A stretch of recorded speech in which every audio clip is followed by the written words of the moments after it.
Salut à tous. J'imagine qu'à la lecture du titre de cette vidéo, certains d'entre vous sont plutôt vénères. Depuis la reprise de Wakfu, j'ai fait plusieurs reviews sur le sujet et j'ai trouvé que la romance entre Yugo et Amalia était le gros point faible de la saison. Je ne vous cache pas que mon avis n'a pas fait l'unanimité et que plusieurs commentaires sont venus me contredire. Merde. Je suis peut-être le seul, mais je trouve pas que la romance, un peu mal amenée, certes, vu qu'il faut avoir vu les épisodes spéciaux avant, entre Yugo et Amalia soit un point faible de la saison. Je m'excuse. Tellement de mots. Nous sommes sur le point d'être submergés. Il y en a trop. Comme je l'avais promis, il est temps de faire une vidéo où je vais expliquer mon point de vue. Attention, ce coup-ci on ne va pas parler de combat ou de niveau de puissance. Non, cette fois on va être du côté des arcs-en-ciel et des petits papillons, putain. Regardons d'abord pourquoi la romance entre Yugo et Amalia est si mal amenée. Déjà, elle n'est introduite que depuis les OAV. Il n'y a jamais eu aucune allusion à cette sous-intrigue dans les saisons 1 et 2. Par exemple, dans la saison 2, quand Amalia montre une certaine attirance pour le chevalier justice, Yugo de son côté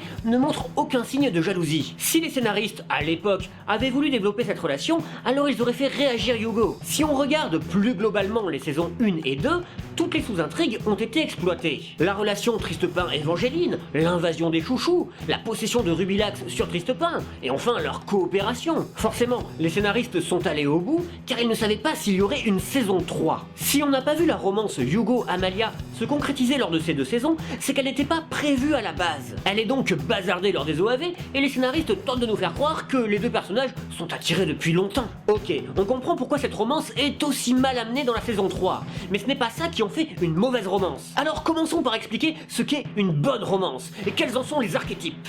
Alors, les romances qui fonctionnent, j'en ai identifié 3 types. Tout d'abord, la séduction-déclaration. Le concept est simple. Un gars tombe amoureux d'une fille. Progressivement, les sentiments se développent des deux côtés et le mec doit finir par faire sa déclaration où il joue sa vie. Une fois que ça a marché, les deux personnages peuvent finir ensemble et l'animé se termine. Pour illustrer, prenez Lovina. Bon, c'est un animé de type harem, genre que je déteste, mais c'est un cas d'école. Keitaro est amoureux de Naru et progressivement, Naru va également développer des sentiments pour Keitaro. Mais si les spectateurs, nous, comprenons que les sentiments sont devenus réciproques, les personnages, eux, ne le savent pas. Keitaro devra donc prendre son courage à deux mains et faire sa déclaration.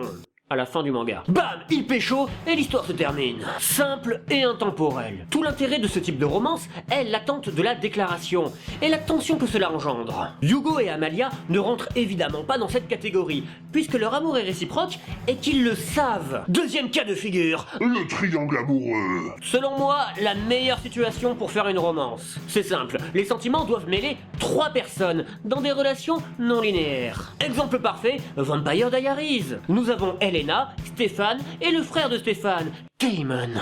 Elena aime Stéphane et Stéphane aime Elena. Une relation de couple s'installe. Mais Damon est amoureux d'Elena et Damon est aussi le frère de Stéphane. Puis Elena va commencer à éprouver des sentiments pour Damon, ce qui va challenger sa relation avec Stéphane. Évidemment, Yugo et Amalia ne sont pas du tout dans cette catégorie. Ça aurait pu avec le compte à rebours, mais ça a duré un demi-OAV. Et ça aurait pu une deuxième fois avec Oropo, mais ça a été exploité seulement 10 minutes. Troisième cas de figure. Les amoureux contre le monde. Bon, ça va être très simple à comprendre. Roméo et Juliette. Voilà, les plus cultivés ont déjà compris. On va expliquer pour les autres. Roméo et Juliette sont amoureux, mais ils sont dans des familles rivales, les Montaigu et les Capulet. Impossible de se marier, le monde dans lequel ils vivent est opposé à leur union. Ils essaient d'abord de combattre ce monde, mais ça merde. Ils tentent de faire une fausse mort, et comme la moitié des pranks YouTube, ça tourne mal, et ils meurent. Putain, j'ai dû expliquer Roméo et Juliette. Bon, on n'est pas obligé d'avoir une fin tragique. Dans N'oublie jamais, Ryan Gosling est pauvre et Rachel McAdams est riche. Leurs classes sociales ne veulent pas qu'ils s'unissent. Ils devront se battre pour finir ensemble. On pourrait penser que Yugo et Amalia rentrent un peu dans cette catégorie, mais pas vraiment. Rien ne les empêche d'être ensemble. Leurs amis sont d'accord, la famille d'Amalia n'a aucune objection, et Yugo est un putain de roi. Il irait très bien avec une princesse. Et c'est là qu'on arrive dans la 4e et dernière catégorie. Le blocage des personnages. J'avais dit qu'il y avait 3 catégories de romances qui fonctionnent. Pratiquement tous les gros succès cinématographiques utilisent l'une d'entre elles. Eh bien, il y en a aussi une 4e, qui elle ne marche pas du tout. On prend 2 personnages qui s'aiment et qui se savent aimer, mais l'un des deux refuse la relation pour une raison obscure. Souvent c'est parce qu'il ne veut pas faire souffrir l'autre. Par exemple, ça peut être un vampire immortel qui a peur de ne pas pouvoir contenir ses pulsion. Ou ça peut être Yugo qui ne veut pas faire attendre Amalia, car il n'a toujours pas grandi. Et c'est assez médiocre. Comme les deux personnages s'aiment et se sont fait une déclaration sous la forme d'un baiser, épisode 7. On n'a plus la tension qui fait le sel de la romance. Yugo a toutes les cartes en main pour être heureux. Il aime Amalia et il sait qu'elle l'aime. Il l'a même embrassée. Mais il casse afin de relancer l'intérêt de cette romance pour une demi-saison. Merde, ce genre d'artifice scénaristique est d'habitude utilisé pour les saisons 5. Ça, c'était le premier problème de cette romance, mais il y en a d'autres. J'ai cru que tout allait être rattrapé lorsqu'Oropo a révélé être Yugo et aimer Amalia. En plus, il lui fait une déclaration d'amour véritable, chose que Yugo a échoué à faire, car c'est une Petite merde. Là, il y avait toutes les raisons pour qu'Amalia aille avec Oropo. Beaucoup de spectateurs se sont plaints qu'ils s'embrassent, mais c'était logique. À ce moment, Oropo représentait tout ce que Yugo était, mais sans les défauts. Il est adulte, il souhaite être avec Amalia, et sa cause semble plutôt juste. Ça a créé un triangle amoureux super bien fait, pour 10 minutes. Comme Dameko est jalouse, elle révèle le plan d'Oropo, qui consiste à Atomiser les dieux. Forcément, Amalia comprend qu'il est fou, que ce qu'elle a ressenti n'était pas réel, et elle se détourne de lui. Mais c'est bidon si ça doit finir comme ça. Et aussi vite. Oropo s'est discrédité tout seul devant Amalia. Ça fait que Yugo a été choisi par défaut. Elle aurait dû choisir Yugo malgré son attirance pour Oropo, et on aurait appris son plan qu'après. Et il n'y a même pas eu de conclusion à la romance. Tout a été laissé en suspens. On sait que c'est par manque de temps et de budget, mais expliquer les problèmes ne les rend pas moins graves. Voilà pourquoi je trouve que cette romance est ratée. Je vais vous dire à présent comment elle aurait pu être réussie.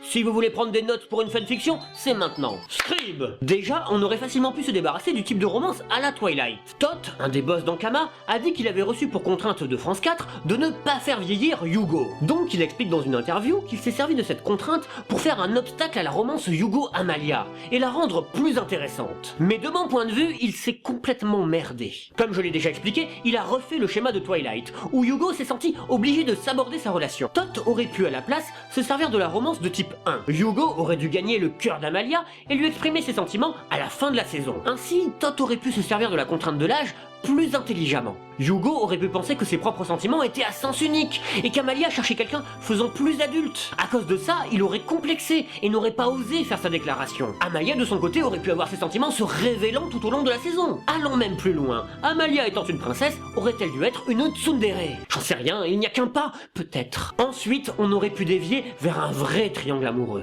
Amalia aurait également pu témoigner une certaine attirance pour Oropo et son côté mature dès le début de la saison. Oropo aurait pu intervenir un peu dans chaque épisode pour charmer Amalia. Ça aurait fait encore plus douter Yugo, le renvoyant à sa condition d'enfant. Chose très importante pour que ça marche, Amalia aurait dû, à un moment, faire défection pour rejoindre Oropo. Pas 10 minutes, mais un bon quart de saison. Bon, vu l'échelle, un quart ça fait 3 épisodes. Et là, ça aurait motivé Yugo pour se bouger le cul. Un power-up pour battre quelques ennemis, et ensuite il aurait fait une déclaration à Amalia. Il lui aurait rappelé tout ce qu'ils ont traversé, et lui aurait avoué ses sentiments, bon, les formules d'usage quoi. Et là, elle se serait détournée d'Oropo, réalisant que celui qu'elle aime vraiment, c'est Yugo. Ensuite, et ensuite seulement, on aurait eu la révélation des vraies motivations d'Oropo. Ensuite, on peut se raccrocher à la trame officielle. J'ai tout noté. Et là, ça aurait marché. Ce que je dis, c'est pas original. C'est même ultra cliché. Mais ça fonctionne. S'inspirer du schéma de Twilight est la pire des idées du monde. Mais le plus triste, c'est que la romance Triste-Pain Évangéline suivait déjà un très bon schéma. Preuve qu'ils peuvent, s'ils veulent. Et il y a encore plus ironique, la romance entre Oropo et Dameko est, elle, très réussie. Bon, c'est au second plan, voire au troisième, mais ça marche bien. À la fin, Oropo se détourne d'Amalia et rejoint Echo. Le triangle amoureux n'était peut-être pas entre Amalia, Oropo et Yugo, mais entre Amalia, Oropo et Echo. Et au final, Oropo a choisi Echo.